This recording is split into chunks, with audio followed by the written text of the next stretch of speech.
Thank you everyone for joining us. We'll be starting momentarily, and make sure to register via live stream if you'd like to ask us any questions.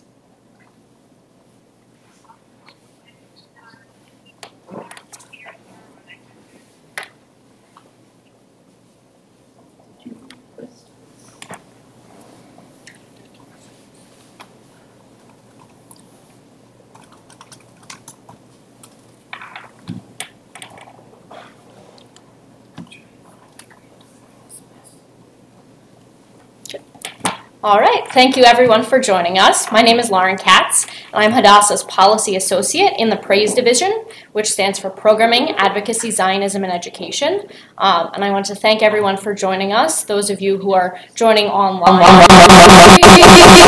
here at Hadassah House in New York. It is my absolute pleasure to welcome you to this third session in Hadassah's online Defining Zionism in the 21st Century speaker series. And we're absolutely honored to have Tova Birnbaum with us today. Tova is the Central Shlicha and the Director of the North America region of the World Zionist Organization, Department of Diaspora Activities.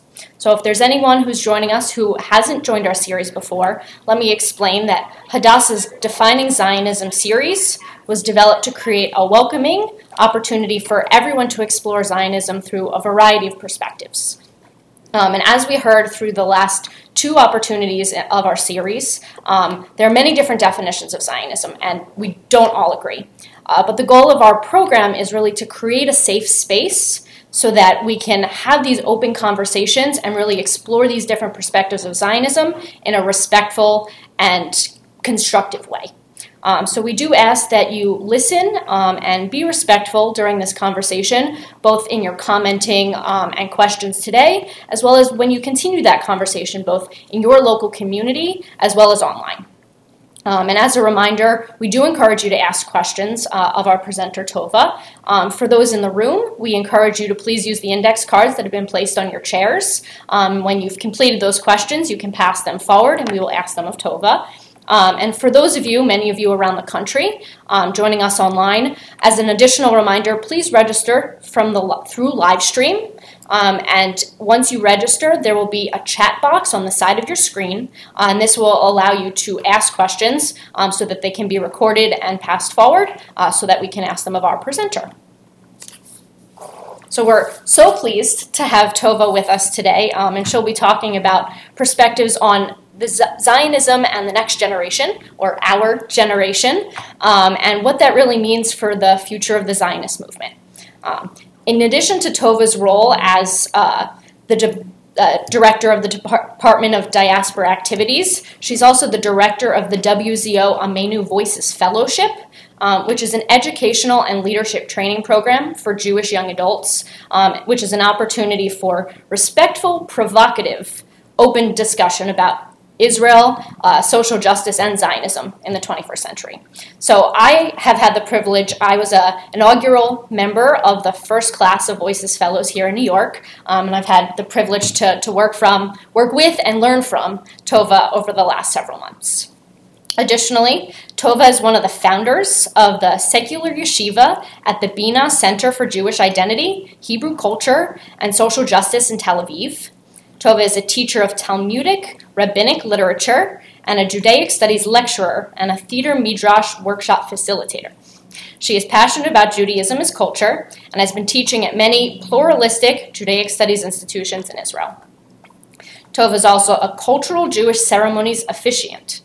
She's an actress and a Jewish performance artist who is primarily inspired by Jewish text and Jewish rituals and has performed in art festivals both in the United States, in and outside of Israel.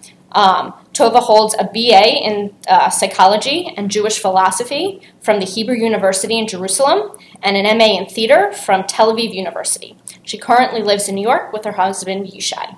So Tova, thank you so much for joining us. It's an absolute pleasure to have you with us today. Thank you. Really, it's an honor. I'm so excited to be here. Very, very excited to start. Thank you for inviting me. It's our pleasure. So we're very excited to hear your perspectives on what does Zionism mean for the next generation. Is it relevant? How is it relevant? And where do we go from there?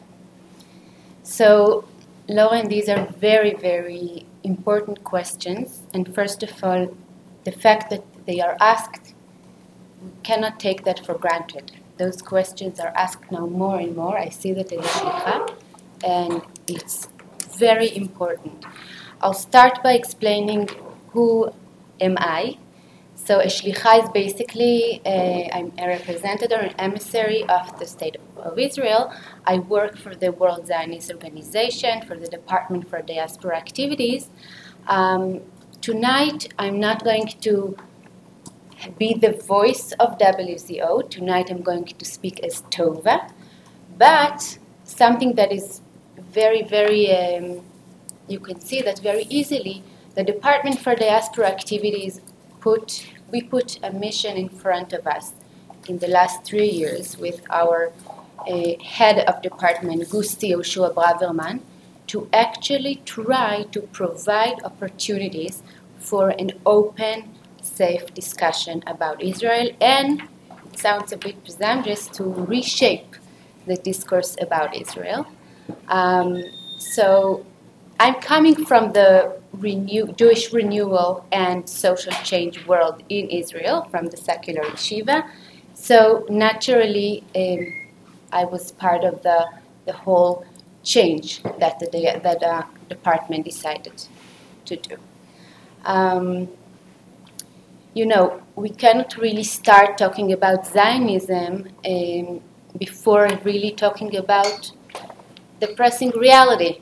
I mean, I know that all of us in the last 2 months were really connected to the media and trying to, first of all, understand what is going on, and second of all, to understand whether what we understand is really what happens.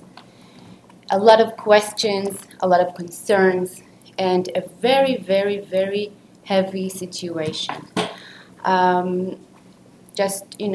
I'm sure you all know that tomorrow there maybe they will sign in Cairo a long-term ceasefire, and that means easing the borders of Gaza. And as a shlicha, I'm being asked all the time about this war. This situation is really, really hard for Israelis, for Jewish Americans, for Jewish diaspora all over the world, because you keep thinking about ethics, you keep thinking about dilemmas, and the army, the IDF is facing a lot of very, very hard dilemmas. We do know that Israel avoided and spared the lives of a lot of Palestinians by deciding not to attack only from the air or from the sea. We actually had our soldiers go into Gaza because we wanted to try to really hurt only the ones who really tried to destroy us. And that cost us a very, very big price. We actually lost 64 soldiers and officers, 3 civilians died, hundreds were injured, and of course we also know that 1,700 Palestinians were killed in Gaza, and we're thinking that between 700 to 1,000 of those people were terrorists. So as you can see, this is a very, very pressing and hard issue. But I'm very happy that although things are so sensitive now and so stressed, we do find the inner space and the safe space to talk about who we are, why are we going through all this, and try to talk to one another. So yes, as a shlicha, I keep being asked, what is a reliable source of information, and how do I handle criticism? How do I advocate? How do I defend Israel? The questions are huge questions, And of course, smarter people than me have better answers. But what I want to do tonight is actually to talk about our conversation, the conversation within the Jewish community. And by that I mean the conversation inside the Jewish American community and also among the Jewish people, American, Israelis, diaspora Jews. So I would like to explain why is it even a question, the discourse about Israel. And I'll talk right now about North America as a shlicha, things that I discovered, things that I was actually surprised to see. I really feel that sometimes some people don't feel the legitimacy to say what they want to ask. They want to ask questions, they have concerns, and the larger community sometimes doesn't know what to do when, for example, what if I support Israel, but not necessarily every part of its policy. So, am I part of the discussion? Can I talk about it? Or I don't support Israel's policy, but I care about Israel very much. It's part of my identity. Can I be part of the discussion? How can we really create safe spaces? How can we really create a language that will let us actually create discourses that are knowledgeable, that are respectful, and that are nuanced? Because we need to really understand the situation. And from my experience as a shlicha, I keep saying that because I am an outsider after all, and I'm trying to bring what I can do and really try to create opportunities for more sophisticated discourse. I meet young people, students, young professionals who feel respected when I respect them and trust them with the facts, with hard questions, with speakers, challenging speakers. And this is something that I'm trying to combine, to collaborate with other organizations to really try to make the discourse about Israel, especially in the young generation, more open, more deeper, more nuanced, and maybe more sophisticated. But if I want to go even deeper, sometimes when there is no discussion about Israel, when a community doesn't talk about Israel, when a rabbi of a synagogue doesn't talk about Israel, when a Hillel decides not to talk about Israel, the reason may be not only the fact that I don't feel comfortable expressing what I feel. The reason could be also, and I see that a lot as a shlicha, a lot of people feel that they're not entitled. And really, I admit that struck me when I got this question the first time. Am I entitled to speak about Israel? As an Israeli, I was very, very surprised too. I'm sure it would look very common to you, but really as an Israeli who came here to be part of the discussion in the diaspora in America, I was very, very surprised to hear the question about the eligibility. And doubting the eligibility can come from, I guess, two main reasons. Some people say, I am not going to suffer the consequences. I don't live in Israel. Who am I to speak? Who am I to suggest policies? This is really, really not acceptable. And what I want to say, and of course this is me as Tova, and I say that as an Israeli who loves her country, as a Jew who loves the Jewish people. I think the Jewish people do suffer the consequences of everything that is happening in Israel. We see Israel as the state of the Jewish people. We want the Jewish people all around the world to feel that that is their place. So anything that happens there, everybody suffers the consequences. I can talk about security, but I can talk about Jewish liberalism. You know, what happens in Israel influences everyone in the diaspora Jewry. So this is something that maybe needs to be more processed and think about, because people would say, okay, that sounds very nice, but I'm not getting rockets launched at my house. But really, if we have future opportunities to talk deeper about this thing of we are all together, Israel is ours, and this is, you know, the way I see it, the diaspora voice is crucial. It's very important. The fact that the diaspora has a different reality makes the situation more complex. The diaspora Jews can express different perspectives from different realities, and it is very important.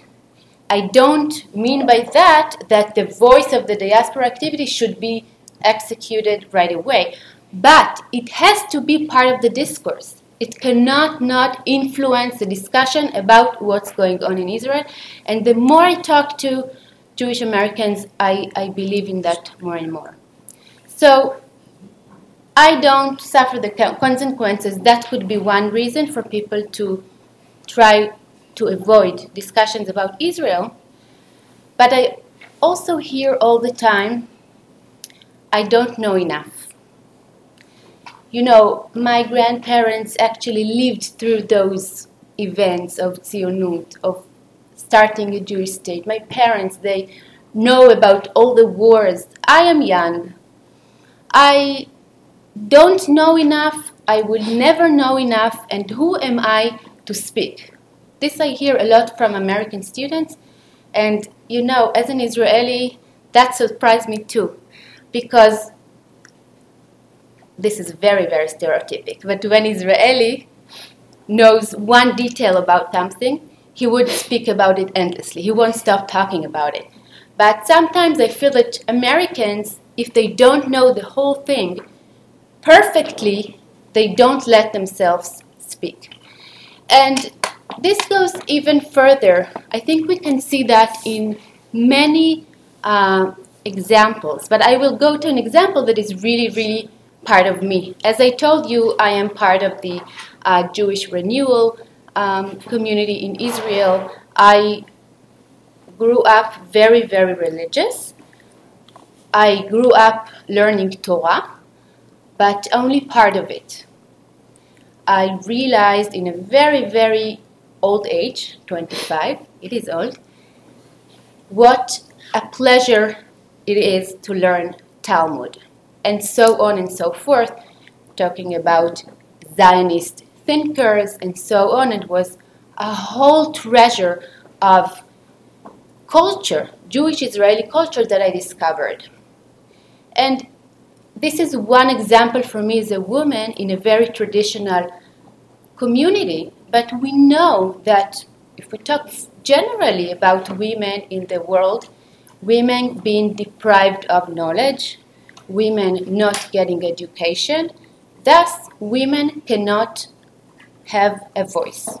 Thus they have to be quiet. So you see, there's a lot of relevance here. Relevance here, thank you. Between really the amazing insights of feminism that I think that we can really, really try to execute on other things. And I would share with you another example about Beit Midrash, about house of study. Again, I was part of the secular yeshiva. It's a place where secular people who are not observant in Israel, they come to learn Torah. Boys and girls going to the army, people who are in their 30s wondering about how they want their house, their family to be. They want to be part of the discourse about what is a Jewish state. More and more non-observant people studying Torah.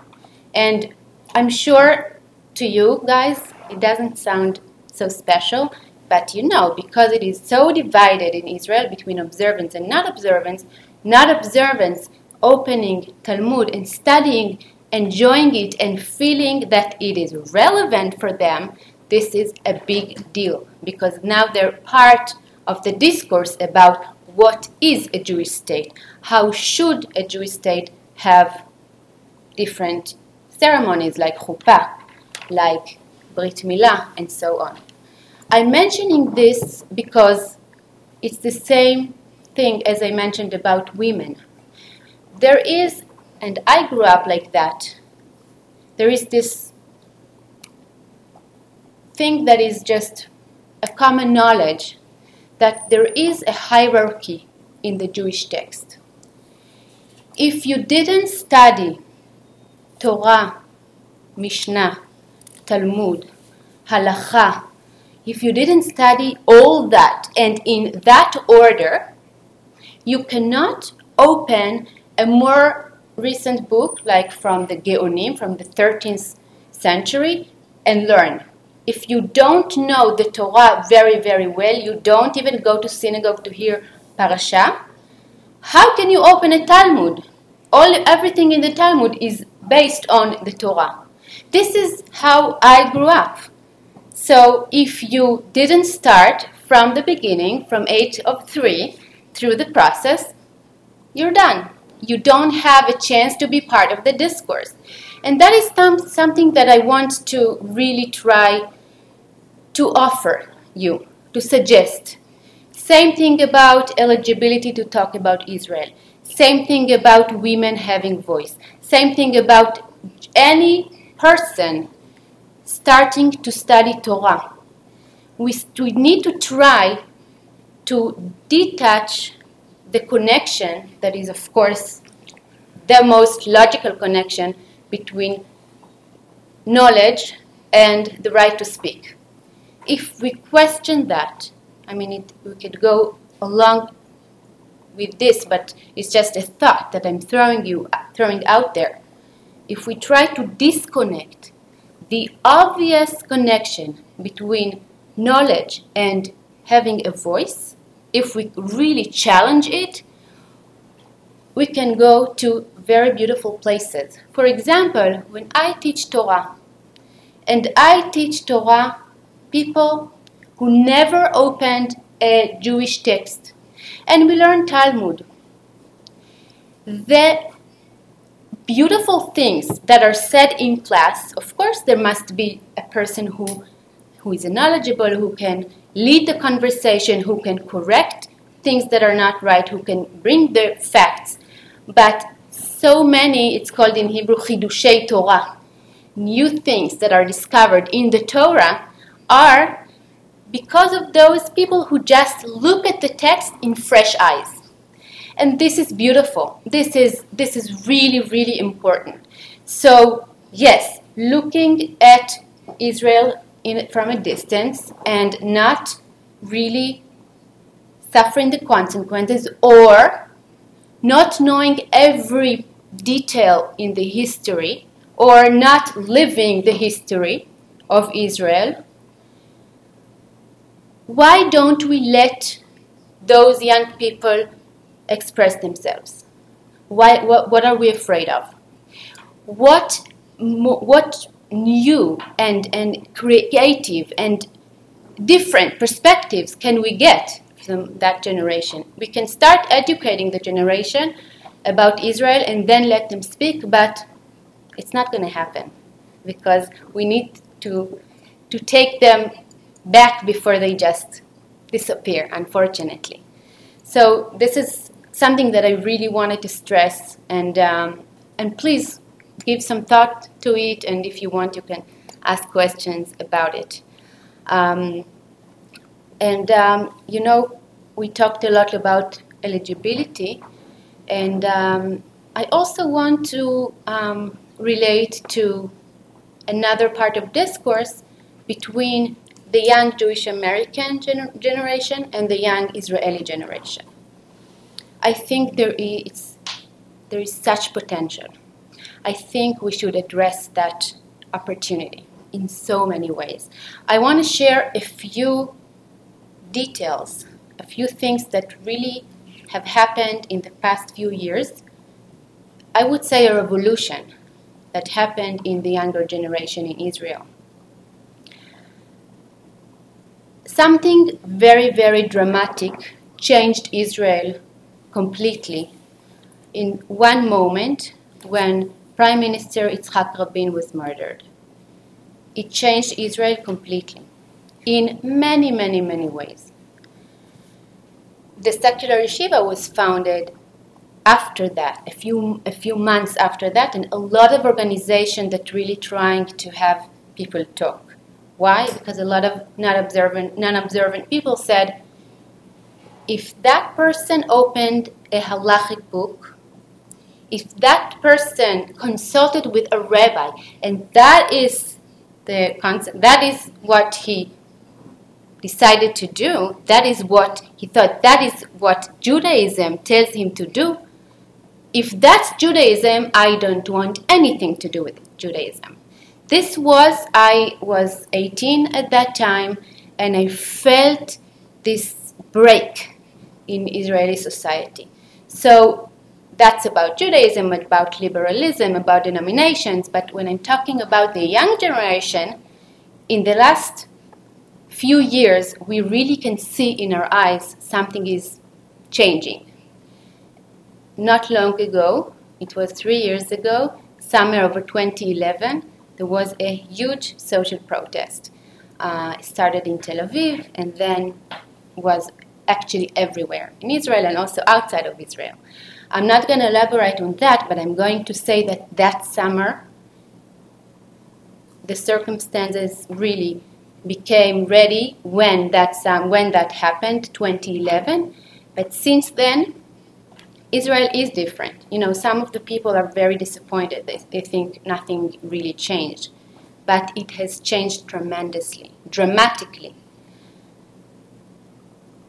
When there was a new Knesset elected, just 2 years ago, 48 people out of the 120 members of Knesset were new. Almost half of the Knesset, new faces, new people, younger faces. 7 people under the age of 35. This is crazy. I mean, I'm Facebooking with these people. I know them, some of them personally. This is really a huge change. You can really, literally come out from the tent in Rothschild Boulevard and be elected to the Knesset. That literally is what happened. Another thing that we should not forget, more women. Every Knesset, Baruch Hashem, there are more women. We still have a long way to go. Last Knesset, there were 19 women, and this Knesset, there are 27. So a bit more, almost a quarter. There's a lot to do in order to make it 50%. But that is a change. It is a change that we should acknowledge. And another thing that you can say that I feel about, I say my generation, my colleagues, my friends, some of them are actually looking for something new, and they're going back reading all kinds of Zionist thinkers' books, and they decide to take the word Zionism, that sometimes here, when I speak to young people, they say the Z word. They even don't want to actually say because they don't really know what that means, and they're afraid it's not really part of the discussion. So the tzaddik word, tzionut, is being used again by young people who decided that the new Zionut is settling the Golan, the Carmel, the north and the south of Israel.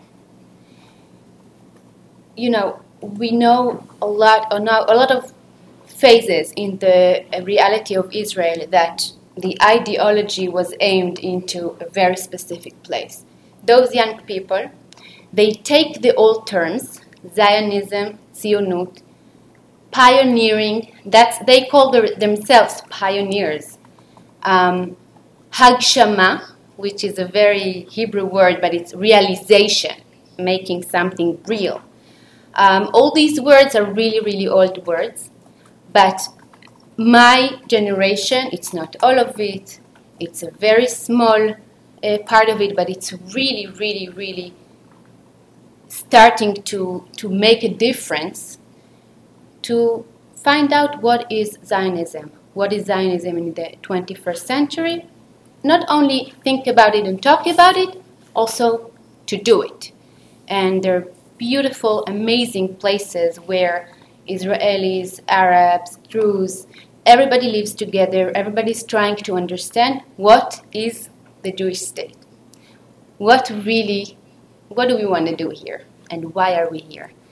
So I'm gonna end with a suggestion that I'm starting to actually try to make it happen. I think the key for real discourse about Israel, about Zionism, about a Jewish state needs to happen between the young generations in Israel and in America. Young, social change, people who are really dedicated to social change here and there. People who can talk when they talk about ideology, when they talk about their dreams, when they talk about how they want reality to be in Israel and outside of Israel. We know that Judaism, liberal Judaism now, is a lot about tikkun olam.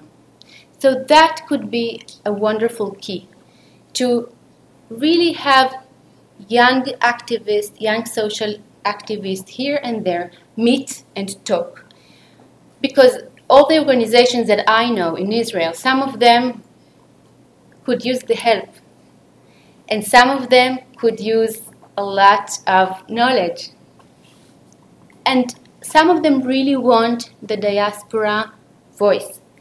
Just like the students that I work with are thirsty to meet more young Israelis and are touched by hearing their dilemmas when they share their actual dilemmas.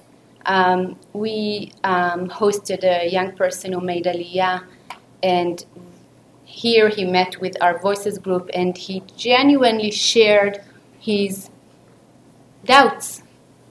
He was not sure he did the right thing because 1, 2, 3. That was such a powerful meeting for them. And, you know, the diaspora voice, the voices that come from outside of Israel has changed Israel dramatically. If we think about Jewish feminism, if we think about Jewish liberalism, different denominations, the tikkun olam language is really coming from outside of Israel. Because what I see, and that is last thing that I want to mention that also struck me as a shlicha, and I realized it so clearly when I created more and more opportunities to talk. When I speak to Jewish Americans that are pro-Israel, for a lot of them, Israel is part of their Jewish identity. This is it. It can get sometimes very emotional because Israel is part of their identity and part of their Jewish identity.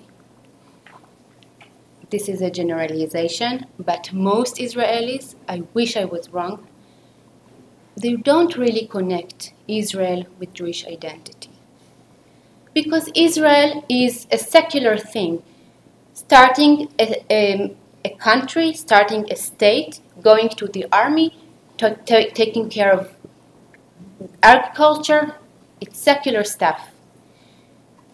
the Tikkun Olam language, the Tikkun Olam language actually tries to use the Jewish language to talk about those everyday things, to really see that the discourse about Israel can be a Jewish thing. For Israelis, it's not so clear. And that is another thing that I can see that can add a lot to the discussion. So mutual dialogue between the young generation, the leaders of tomorrow, the young social activists, that could really make people feel, okay, maybe I don't agree with all Israel's policy, but I can influence the reality of Israel. I can help. A small grassroots organization or a small grassroots organization can learn from me, or I can learn from them. And I can influence. I don't need to argue. Maybe they don't allow me to talk, but I can influence by really, really connecting to other people in Israel. Wonderful. Thank you so much. That's a lot of information to think about. Let us jump into some questions. We've already gotten some. Let me remind everyone in the room as well as around the country to please submit your questions about topics that Tova's discussed, as well as other things that you might want to know from her perspective as a shlicha or her perspective as an Israeli, and also from her experience working with the American Jewish community as well.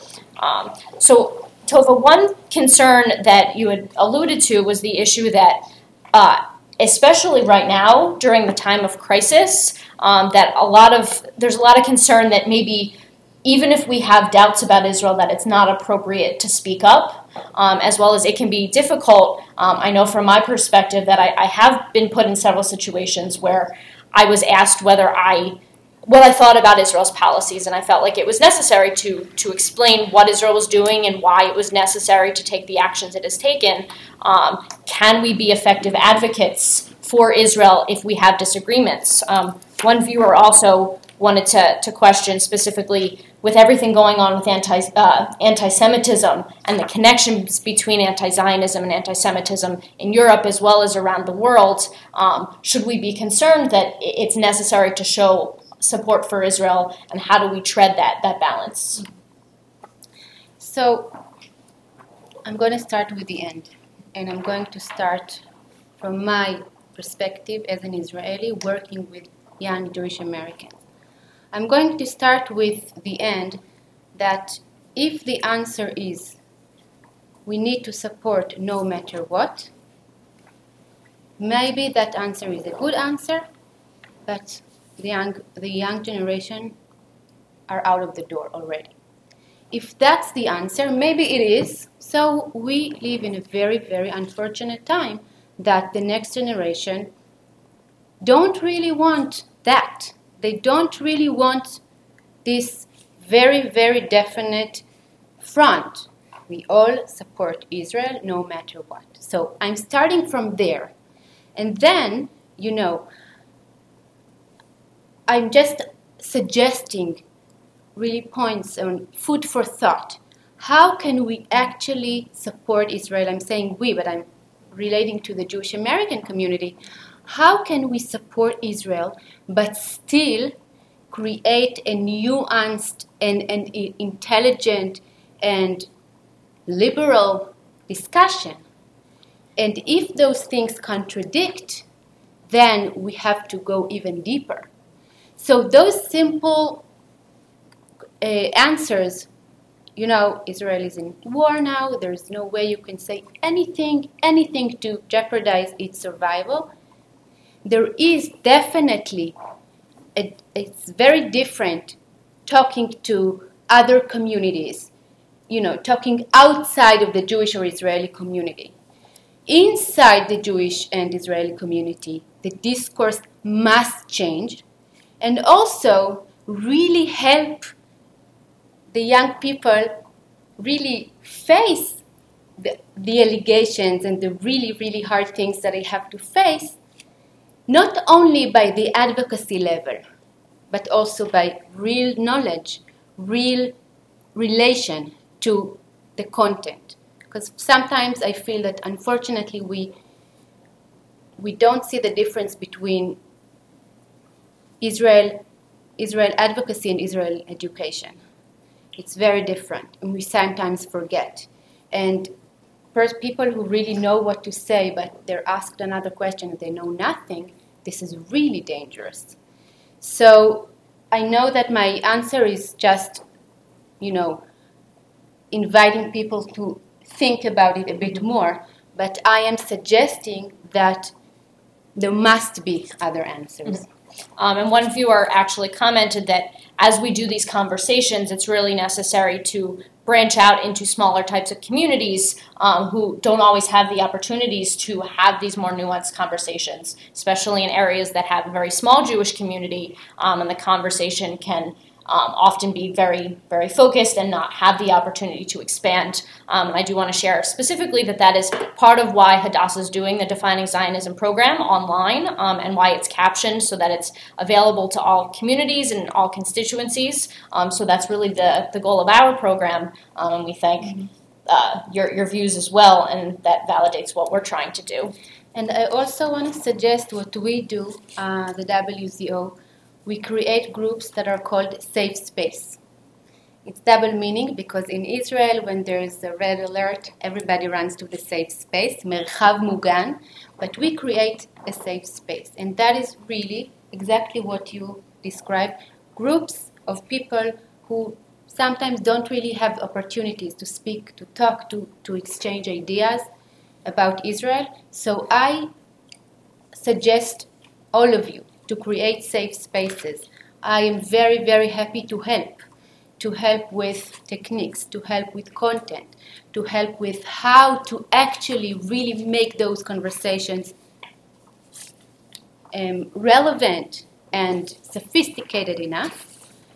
Safe spaces. Let's just create more and more safe spaces for people to express what they think, what they feel, their concerns, their questions about Israel. So that actually leads into a question that I really wanted to ask you. I know we've spoken in the past about defining moments and how people have different perspectives on Zionism. So I know that the Holocaust is a really big defining perspective on how different people view Zionism and view Israel. Sometimes that's generational, but not always. I know that for some young people who are have Holocaust survivors in their family, that can also be a big perspective. So I was curious, how do you approach facilitating a conversation when you know that people are coming to it from such different perspectives, specifically with views about the Holocaust and how we have views about Israel? What do you do to help start that conversation so that you can help people from different perspectives see each other's side, not necessarily agree, but understand where they're coming from? I think the general attitude, again, that's my way of doing things, I'm just suggesting. Having people coming from different perspectives, you gave this really important example as the Holocaust. The fact that people are different, the fact that people coming from different perspectives, the fact that people feel differently, the fact that people can express different emotions about things, it's a good thing. It's not a bad thing. It's not a problem that I need to solve, that one person really is, the Holocaust is really part of the way they see Israel and interpret everything that happens in the world, and someone else, not really. It's other things. Okay, this is great material. This is wonderful. I mean, this is the essence of Judaism, the machloket. The machloket is not only intellectual, it's also emotional, because that is something you cannot prove, It's different. Someone feels X, someone feels Y. It's beautiful. It's beautiful and it's important. So it must be facilitated by professional people. I want to stress that. It's very, very important. That's why I'm offering my help. But machloket is beautiful. Different perspectives is beautiful. When I have a group that they all came from the same kibbutz, they all wear the same stuff and they think the same. It's so boring. It's really, really not interesting. So we have another question from one of our viewers. Why is it so important for young American women and men to care about Israel? What does it benefit their lives? What does it benefit Israel? Why should the Jewish diaspora, and specifically the young American diaspora, why should we have a connection to Israel? So it's a wonderful question, and I'm very happy that it's here on the surface. Why should we care? Sometimes we start the conversation from way, way after. Of course, we all are pro-Israel. Let's continue. Let's talk about the details. But this question, to actually question the fact, why should I care? I think it's very, very important. And of course, the answers are very different. Of course, I cannot come up with an answer. This is why the young Jewish generation should care about Israel. I think that what we need to try to do as leaders, as educators, as parents, as teachers, we should try to offer different ways to connect with Israel. We don't need to tell them that they have to care about Israel. We just need to offer them, to provide them with different ways to plug in. And what is even more important, and I cannot stress that enough, we need to respect them. We need to actually create conversations, real conversations, that we come up with a question and we really don't know what's going to happen in the next hour. So why should they care? There's so many answers for that. People are different. Backgrounds of people are different. But how should I be exposed to Israel? How can I express my thoughts and questions about Israel? That's the way. That's where we have to start, and hopefully that way can actually lead us to a generation that is more caring and does want to be part of the discussion of what is the Jewish state. So you had spoken about in the beginning that from your perspective, as a shlicha who has a lot of experience working with the American Jewish community, that you see the value in having Americans part of that discourse, and you think that we have a role. But what do most Israelis think? What do they think about Americans talking about Zionism? What do they think about Americans who want to have opinions and viewpoints about Israeli policies? So what is our role, and what do most Israelis think that role should be?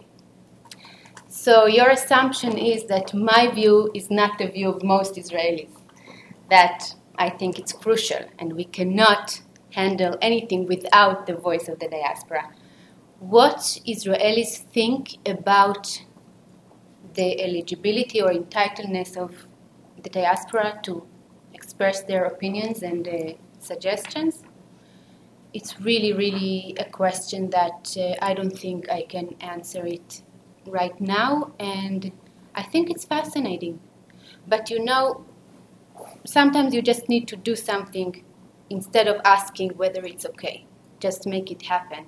And I think it's very interesting because once the people from outside of Israel will not feel outsiders and really start to engage in the conversation and really start to say what they think and not what they're supposed to think, then the Israelis will join, because that would be a real thing. So we have another question, and I know we talked a bit about the social movements in Israel regarding the social issues, economic inequality that have happened in Israel, as well as quandaries among the American Jewish community about Israel's foreign policies. But we didn't really speak much about what do young Israelis think about the peace process and the conflict. The specific question that we got is, what is the current post-Y2K Israeli generation? How do they view the ethnic origin claims by the Arabs from Gaza and the West Bank about the Arab identity and the role of Israel in that history and the process moving forward? Well, of course, again, there is no they. There are a lot of communities, a lot of different people. What I do think is that the Israeli community is starting slowly to talk about different narratives, to talk about the fact that each community has its own story, each nation has its own story, and that is a fact that needs to be acknowledged and addressed. So that one simple but not simple thing at all, to talk about different narratives, to talk about the Jewish narrative, to talk about the Palestinian narrative, this is starting to be part of the discussion, and this is huge. And everything that happens influences everyone. I cannot say how, but I can say generally that the conversation is starting to be more and more complex, more and more nuanced. And, this reality that young people are called back to the Army Reserve and have to they find themselves a month away from home and, thinking about stuff. You would think that people would change their mind, would change their views. I don't know if that happened, but I do know that it restarted the conversation from a different perspective. And what I think is very important for us as leaders, as educators, which is crucial, is to talk about Israel also when there's no, it's relatively quiet, because now it's pressing and the young people are asking questions, and I see a lot of programs for teachers to actually help them find ways to speak about Israel. We have to speak about Israel always in the same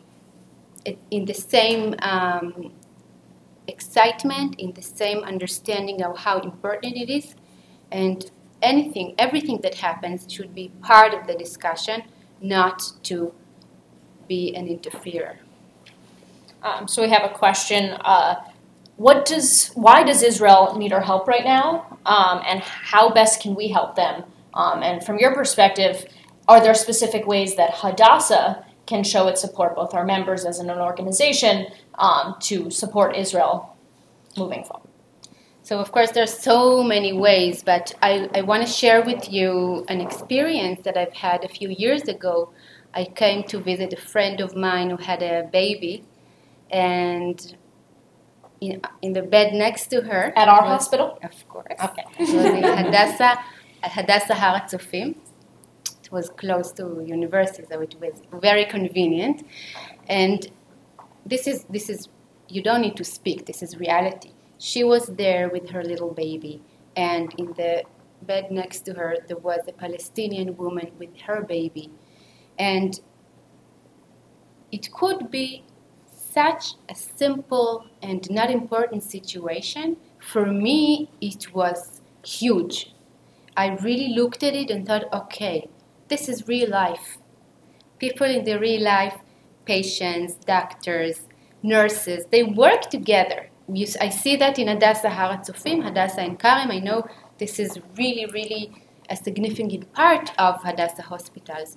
So really, for example, bringing young people, young Americans to see that, to experience that, to have internships in those hospitals, just live this reality. It's about life and death. It's about sick people who want to be healthy. This is it.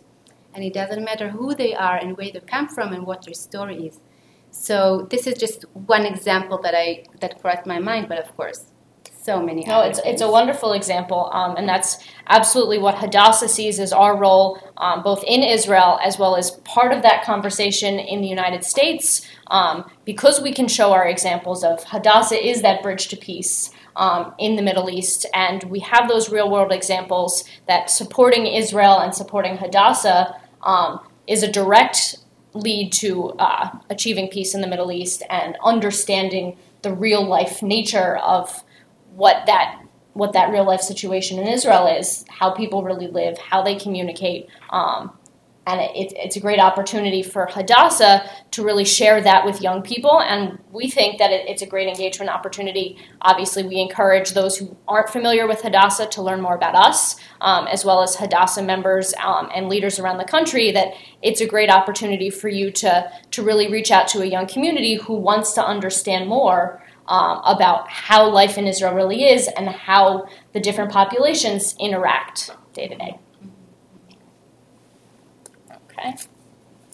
So let me check my notes. Wow, love questions. We have lots of questions. So let me share another question that we wanted to check. Oh, so the American Jewish community, specifically the young Jews and the Israelis, we've talked about some of the commonalities and the differences. As we move forward, what should we as the young American Jewish community know? What do we have the most in common with Israelis that we should focus on? And then what perspectives are we most different that we should learn more about? I love this question. I think it's a great start for a real dialogue. So what I see, and of course this is from my perspective, I see young people in Israel and in America asking the same questions. Really trying to find new meaning to all terms, trying to find their own voice, trying to influence things according to their views and so on. So this is common. This is something that we can actually start with. Asking questions and asking, this is reality. I see that all the time. I've worked many years with young Israelis, now I work with young Jewish Americans. The questions are the same questions. And the fact that maybe Israel is part of a different part of their identity, because sometimes American Jews really see Israel as a crucial part of their Jewish identity, and Israelis, some of them see it differently, feel differently about it. Generally, the Jewish values, the Jewish language we need to work on that, and how people are more connected with their Jewish identity in Israel. That is a very big difference. I think it's a fascinating difference. Mm-hmm. I think starting to realize that and realize what that means is wonderful and can really make a progress. And I want to actually offer a common language. Maybe it's not for everyone, but as I mentioned before, I know young people who are really trying to take Israel to the next phase, and they're using the old words of Zionism and pioneers and Hagshama, and maybe that could be a common language. Maybe young people here in America, just like in this program, that are really trying to find new meanings in Zionism, who wants to feel the legitimacy to be Zionist and decide different decisions about where they start their lives, where they decide to live.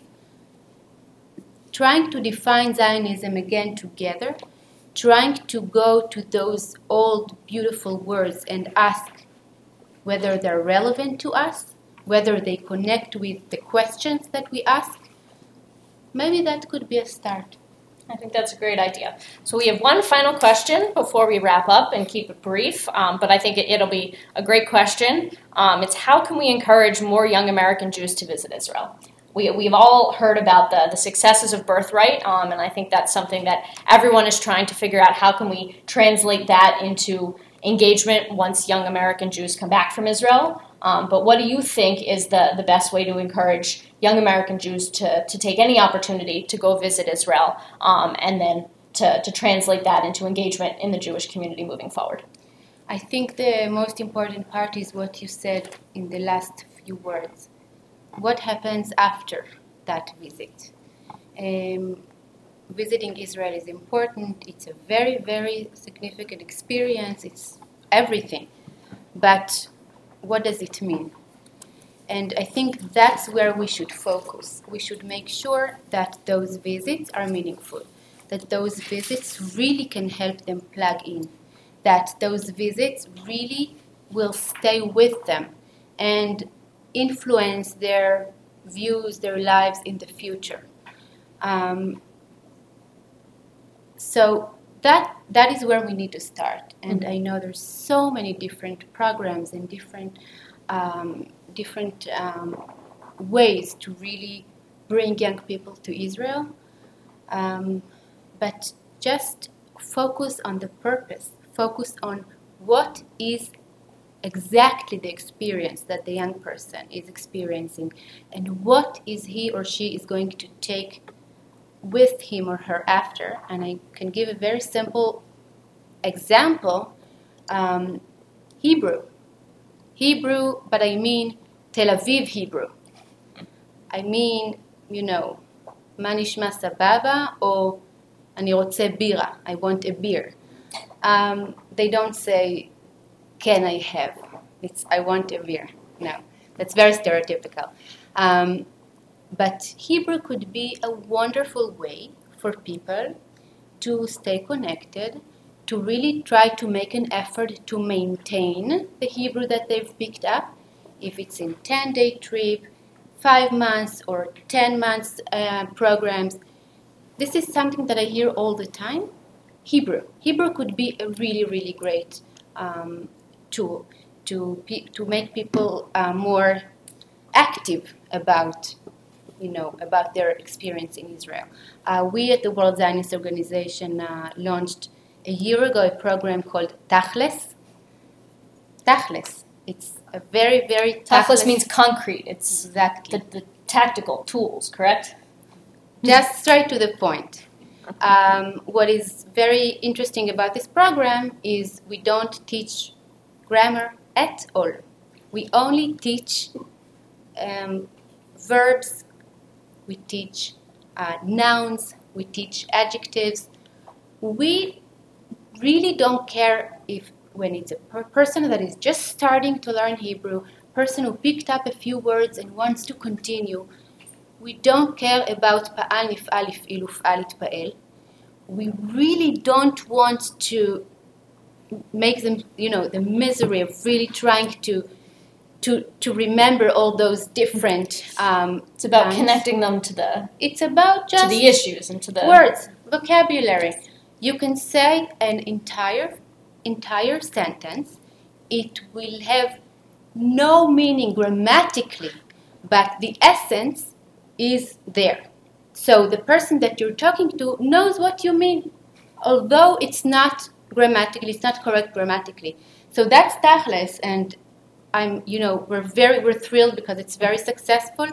Young people really enjoy having these Tachles programs. It's about how to bargain in the shuk, how to walk around in Tel Aviv, and really Tachles things that really, really connect them with Israeli culture, with current Israeli culture. Well, that's a great point to wrap up on. Obviously, everything that we've been discussing is about how to connect young American Jews to Israel and to young Israelis, and it's really about their experiences and how we can give them those personal experiences so that Zionism can be relevant for them today. So Tova, thank you so much for joining us today. It's been an absolute pleasure, and we look forward to the opportunity to work with the World Zionist Organization and with you as we continue this series. I want to remind everyone that this session has been recorded, as well as our sessions in the past, so please use them in your local communities.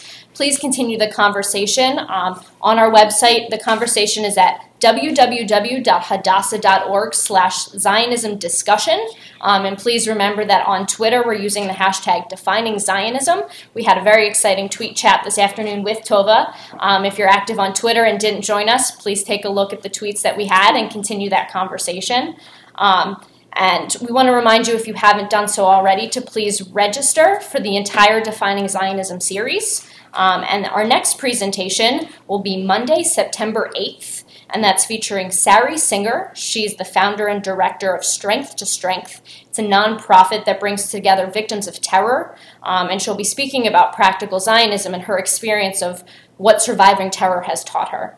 And I want to remind everyone that we are doing this online series as a way to kind of bring everyone together and open up the conversation. So be respectful, but please join and please ask questions. Special thank you to everyone who's been involved in the Defining Zionism program, all the volunteers and staff, both in the room as well as those watching at home. We wouldn't be here without you, and we thank you. And I just want to say, I think this program is wonderful, a wonderful idea. I feel so honored and so happy to be part of it. Thank you so much for inviting me. And I have no doubt that this is going to really start to create a little revolution. So, kol hakavod. I think it's beautiful. Toda rabba. And lastly, we want to thank everyone who's joined us, those of you online as well as those of you in the room. And we hope that you will join us next month and continue the conversation.